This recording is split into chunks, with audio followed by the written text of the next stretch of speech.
Hello, we're going to show you 1998 Fleetwood Southwind outside video, how to operate it when you camp or when you store, all that stuff. So this is a general video and we'll use this video for other customers. This is for Nicole and Dan, but this video could be used for anybody else. So this is a 1998 Fleetwood Southwind Class A 32 feet Class A motorhome. So we're going to start explaining everything from outside. This is your hot water heater, no maintenance needed. When you turn a switch on inside, it'll fire up. So there's nothing owner's input here unless it's not working, then you need to call RV Tech. Here's your LP gas tank. So you have to have it open. The tank is open right now. It's got about a half tank of gas. And this is where you get it filled up. So if you go to Ace Hardware or Flying J to fill it up, that's where they would fill up the tank. They'll make you turn everything off inside. We'll talk about that when we go inside.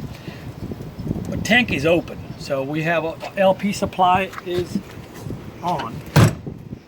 Here's very important. You got sewer hose, you got a 125 volt park cable, all that stuff is in this box. So this box we're going to take a little time. So let's talk about from back right here. This is your park cable. So some of the campground you go, you can hook this thing up at a campground post. So that's your park cable, and it'll bring a television inside. This one has a little paper towel holder, which is a neat thing right here. This is your 30 amp power cord. It's going up to the campground post. This is so that's how you get power. Over here we got a little soap here to wash your hands. This is outside shower. We'll show you this. And if you forgot to turn a pump on, there is a pump, water pump. Fleetwood does fantastic job. Easy to replace. If your water pump is bad, you can change it here. But here's your water pump switch off and on. It has one inside too, a couple of more. This is where you're gonna hook up city water inlet. So you hook up the water from the campground right here. Now if you want to fill up a freshwater tank, you can also do it from here. So while you filled up, where you hooked up with a water hose, you can open this, the bypass valve, it'll fill your fresh tank. I'm going to turn it off. The reason you hear the pump, because we're trying to fill up fresh tank without having a hose hooked up. So this is where you can fill up fresh water. There's another place I'll show you. You can also fill up the water from there too. These are low point drains. These are, if you're going to winterize it, you just take all the water out. So those are hot water drain and a cold water drain. That's when you winterize. So we leave it alone right now. Okay, so we come in this way. The big one is your black tank or waste tank discharge. This little one is your gray water tank discharge. Now you'll have this sewer hose hooked up here. There's a hole here. You can have your sewer hose hooked up to the septic tank when you're camping. So when you're camping, when you empty your tank, first thing you want to do, you always want to open up the waste tank first, or black tank. You open it up while this is shut. When you realize it, you'll hear the noise that black tank is empty. You close that valve, then you open up the gray tank. So what it'll do is it'll flush out with the soapy water from your shower or sink or whatnot have you. So that's how it is. First black tank and then gray tank. That's how you dump your tanks. So that finishes this big compartment right here. This is another place you could put potable water, sanitize, flush, and drain. You could put freshwater tank. You can also fill it up. It's also called gravity tank, gravity fill. So you just stick a hose in there. You open that up, and it's got a spout there. All right, we'll come around on the back. That's your money hole, I tell people. That's your fuel. A lot of Fleetwood, they put the fuel in the back. Some of the motorhome has it on driver's side. Mostly they have it on driver's side towards the back. But Fleetwood always puts it in the back. Some of the older Fleetwood, they're behind the tag. This is just a general video. Come around this side. We do have a ladder to go up and down if you want to maintain every spring you want to go up on top of your roof. If it's a rubber roof or a fiberglass roof, you need to see all your caulking. They're not dry rotted. If not, the water leak's going to come in. Two things drive you crazy in camping: water leaks and a voltage problem. Low voltage, and those two things will drive you crazy. So to properly maintain the roof, if you're not healthy enough or older in age, then hire a tech. Don't go up and fall, because that's pretty risky there. Here's an extra letter for extension here.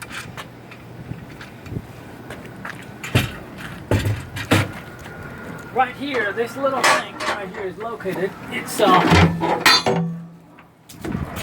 this is your spare tire. So some motorhomes, I would say about 90% of the new motorhomes, they don't come with a spare tire, but this one has it. And you will put it somewhere in here and get it down. Probably the owner's manual, but this is the rod to get your tire down. Get a AAA or Good Sam Club. That's what I recommend people. You don't want to be changing tires on the side of the road. Let professional do it. Oh, it's right here. Sorry. This is the thing. I didn't have to go in the back. So here's the hookup. You can put your tire down. You could help those professionals when they come. Hey, you got a spare? Well, you got a spare in this motorhome. That's the. Right.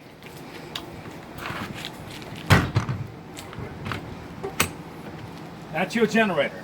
So you can crank generator from here or inside. Let's say while you're dry camping somewhere in a Walmart parking lot or tailgating at football game or rodeo, whatever. You run an air conditioning. Someone goes and turn a hair dryer or something or microwave and got too much load, and all of a sudden your air conditioning shuts off. You would come out and check this two 25 amp circuit breakers. They're right here. They're in on position, so they'll trip this way. So you have to come out and trip them back. Now same thing goes while you're camping, plugged into the 120 volt. Your air conditioning cuts off because somebody that overload, you turn a hair dryer on or something like that, or got too much overload. It could trip at the campground post. It's just like in your house, got overloaded. Or you have some inside too. You have a circuit breaker inside. I'll show you that too. The generator, you can crank it from outside or inside. We can crank it up here just for a second. Now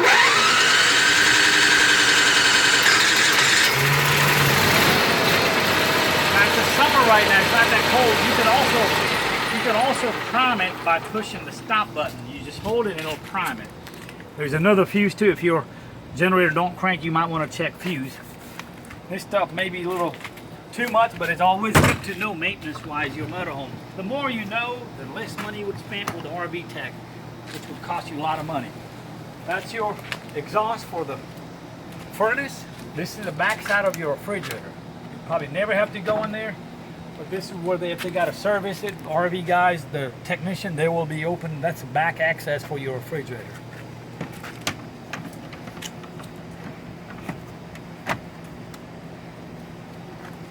Over here, if you're tailgating, you got a couple of 120. Also, they may have a, let's look around, if they have a, sometimes they have a TV cable comes on this side. I don't see it. You've got a few extra drive bill. That's always a good thing to carry, especially you going West Coast or you going a long trip. If you got broke, you got extra built on the side of the road.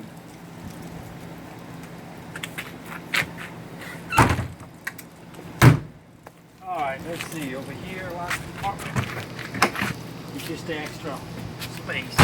Alright, let's walk in and see what else we need to know about for new owners. There's a step switch, entry step. You could turn it on, so it's on position for camping, so it doesn't go in and out all the time. As RV technician was saying, that steps are designed to go about 100,000 times in and out, so you don't want to, so when you're camping, turn the switch off so your step stays out. You could turn it back on when you're traveling. Coming in here, we start from a cockpit area. You know about the TV here, you know, you got a video distribution box. I've got it on VCR to play. Let's see. Oh, I just ejected it, okay, but it works here. So if you're an antenna, you go antenna. Or VCR auxiliary, that's like if you have a... Mike Roberts, helpful motorhoming tips. So you could go auxiliary, that's like if you have a satellite dish or something like that. So that's your video distribution box. Over here you have a amplified antenna. If you've seen the video, red light just came on. That's amplified antenna. This is an older TV, so you may have to change it, put a new digital TV, unless you can buy a digital converter that you could buy at Walmart for 20 bucks, and you could leave the old TV in. All right, over here we got a generator crank button right here. As I was showing you outside, there's one in here. The radio's got a switch in the middle. This is self-explanatory here, but let's talk about a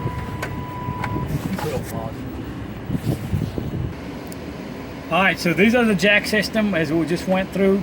You turn it on and you go front, rear, right, left, and then when you're done, you can turn it off and say retract all, and they come up.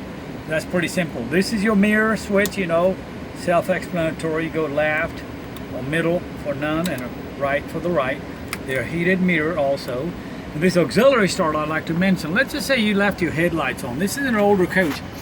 All the newer vehicles, they automatically turn the headlights off, but you left the headlights on, or somehow your chassis battery is also called engine battery is weak, and you come up in the morning trying to crank it up, it doesn't crank. Well, let's say luckily your two batteries are designated for house battery, also called coach battery.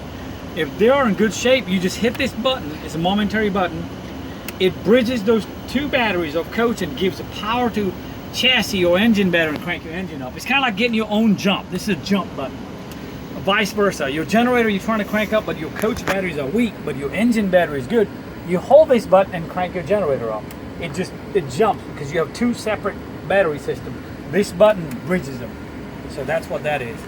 All right. Now we are in the kitchen area. Kitchen area, we have a monitor panel. A lot to learn right here. You turn some lights on here. Okay, that didn't come on. Let's see. We have a main battery. These are called monitor panel. E for empty and F for full. And you got quarter, half, 3/4 full. So all that. So now we're going to check main battery. They're full. Also auxiliary battery. They're full. That's, you check your battery level. Black tank, I'm pushing it up. It's empty. Gray tank, it's empty. Gray's on bottom, black, it tells you, it's a monitor panel, tell you all your current tank level. Fresh water, it's full. I filled it up right before you guys came, so you get ready to go camp. That's an LP gas, it says full. Water heater, it was on, I just turned it off. This is your water pumps. Let's see, water pump light is on, as you can see. If I turn it off, it's off. It's a momentary switch. So you turn it on, it's on now.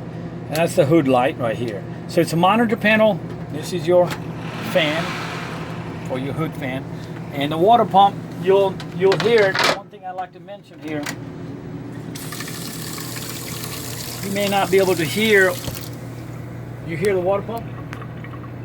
It'll go off. So it's an on-demand pump. So when the water is on demand, it'll come on. And when you turn it off, it should go off. So if you're ever camping, and you hear your water pump coming on every 10 minutes or 5 minutes or period of it, you got two things going. The worst thing, you got a water leak somewhere, because that pump should not come on unless it's on demand. Or another thing is somebody didn't shut the thing right, and you got a little drip or something about every 10 minutes. Well, water pump creates pressure everywhere. It loses pressure and it comes on. So when water pump comes on, it only comes on if it needed water somewhere. So that's that. Let's see, refrigerator. All right, it's on, and you keep it on auto position. Auto, or you could manually override and put on a gas, but I'm not going to. It's on, it'll go, I've got it on auto. Auto is a way to do it. It's on AC right now. As soon as we unplug the cord, it'll go automatically on the gas. So leave it on auto position. And this is your coldest, what you want to do. Also, when you're camping and when you come back from camping, leave your doors open if you're not going to use the refrigerator and going to turn it off, because if they close, they'll develop mildew. Also, you can put baking soda and whatnot have you. But if you're not going to camp for a while, leave them open. And the next day you can shut them if they're dried out. But if they're cold, you want to leave them open before you get out of the motorhome. All right, let's see. We're coming into bathroom area now. It's simple. You just turn it on, and it's just like your household. Push it down for the tub and up for the shower. You will hear the water pump unless you are hooked up. Okay, over here, same thing. Toilet, this is how it does. You could flush it with a both down, or you put a one down and it fills the water up. See, the water is being filled up.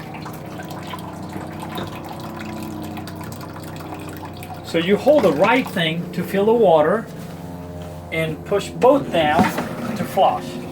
So that's how it works. Also, there is a sprayer right here. Yeah. And but you have to have it down. That's just to so that is that. Let's see. Well, I think there's a water pump button here. Oh, right here.